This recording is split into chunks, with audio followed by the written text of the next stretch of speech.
everybody, welcome to the video. In this video I'm going to show you a very easy dungeon that's a good XP grind for early game.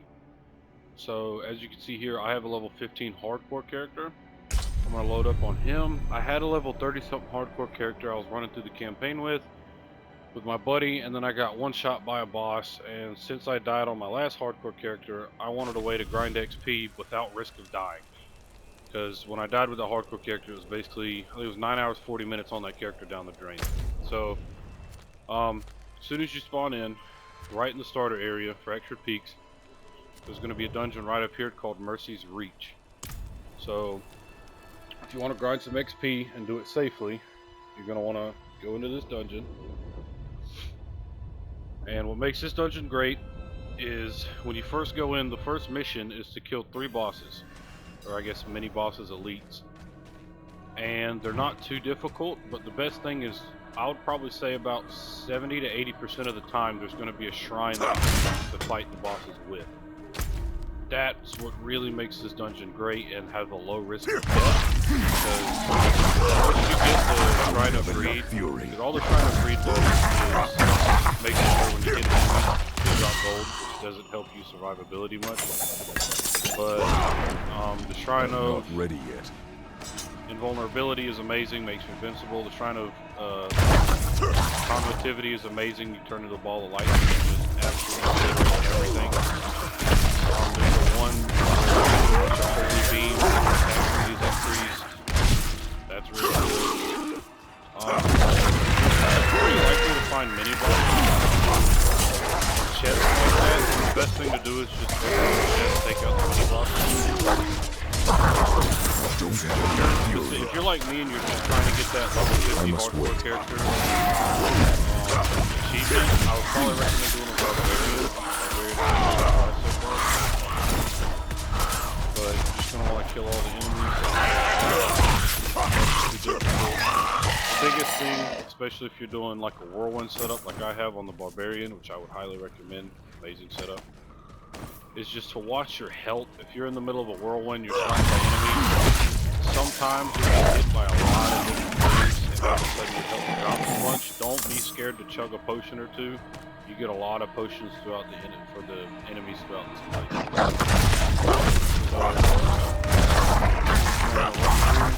Kill all the basic enemies, open the chests up here. Some of the chests come in a bunch of enemies. Sometimes there'll be an event going on the side of here. One event I've seen so far was there's a girl on the ground asking for help, had to fend off waves. There's curse chests sometimes.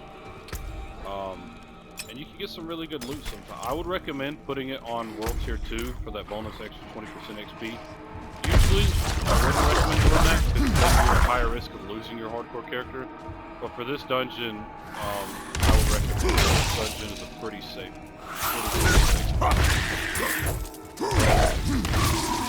This map layout of the dungeon is a square. There's a room there, room there, room there, room there. And the bosses are always going to be in one of the rooms. So if you enter a room and you see that there is the bosses, but you haven't found a shrine yet, you're going to want to backtrack and then explore the other rooms first. The reason being, because if there is a shrine in that other room that you haven't explored, it will make the boss so much easier.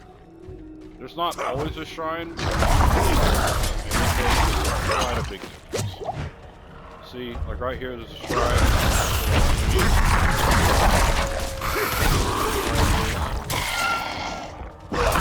The artillery shrine is pretty good. This is the one, when you pop it, this is the one you attack faster and summon holy arrows. So you use the shrine,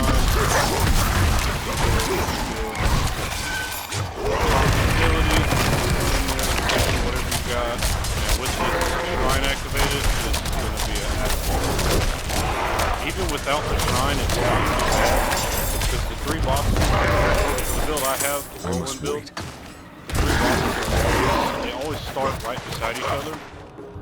So I cast all my roar abilities and all my buffs, and I run into whirlwind, and they mostly get shredded.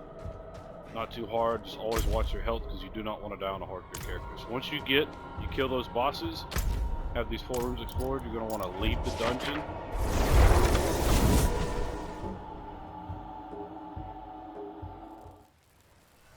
And then let's say if you have a bunch of stuff you want to get rid of, like let's say you want to trash all this stuff and your inventory is full, you down on D-pad, you go to the nearest major town. For me it's Kyovashad. Gonna want to load in. Then you're gonna want to run to the blacksmith. Then all junk, you're done, inventory's cleared.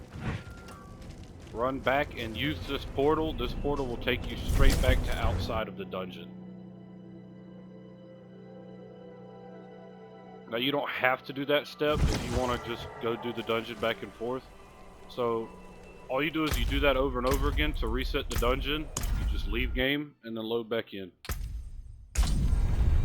And then I'm on PS5, so these loading times are no problem at all.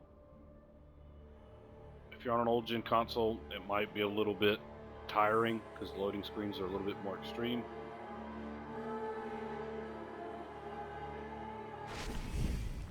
But then you're loaded back in, you go back into the dungeon.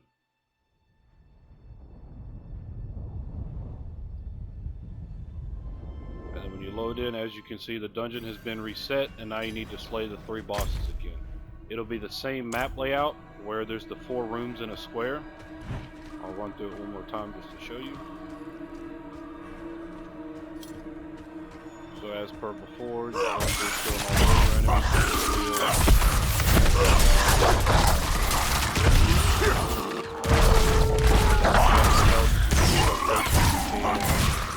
Never be afraid to chug a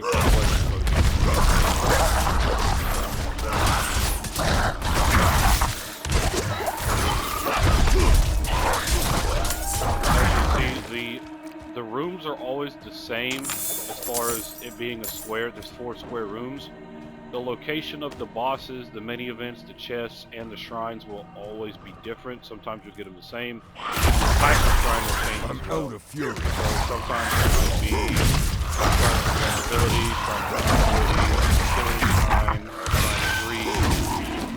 but I always recommend trying to find the shrine before you fight the boss because it just makes it easier. So in this case, I don't know where the bosses are at, so I activate the shrine. And I'm just going to rush to the bosses to make sure the bosses are in this room.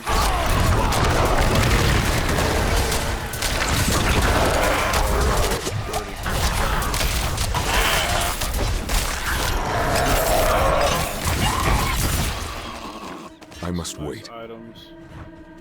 So if you wanted to, once you kill those 3 bosses, you could just leave. But like, I stay in here until I'm like opening those chests on these bosses are a little weak.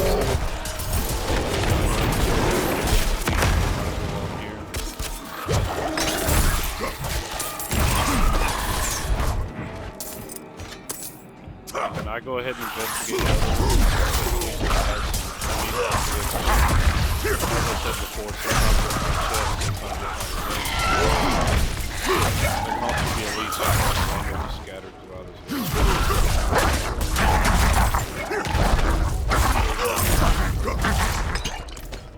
So first 4 rooms.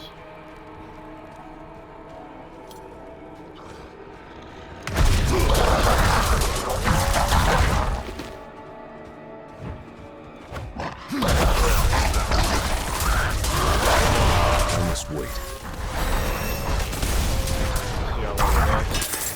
I haven't been doing this dungeon for very long, and I've already gotten.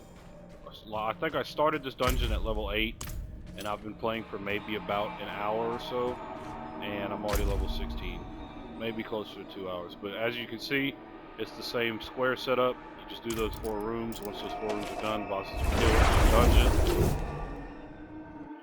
And then once you leave the dungeon, if your inventory's full, head back to Kyovashad, scrap, and come back. If your inventory's not full, like see I got plenty of space, you're just going to want to go straight to leave game. Leave the game, load back in, rinse and repeat, and this is a very fast and easy way to grind XP. This probably isn't the fastest way out there, but for me, I don't want to have the risk of dying on my hardcore character, and this is one of the best dungeons I've found to not have a high risk of dying, because once you get that shrine, most of the time it's a breeze. Even without the shrine, I pop both my roars, I whirlwind, and I just chug a potion whenever I get hit. No big deal, super easy. So thanks for watching. If you have any comments, leave them. If you have any questions, leave them in the comment section. I will gladly answer them. And if I find a better XP farm for a later game, I will let you know and I will post a video. Because I'm sure this XP farm will probably get old around level 25-30, but I will find another way to farm XP at the higher levels. Thanks for watching, and I hope you have a good one.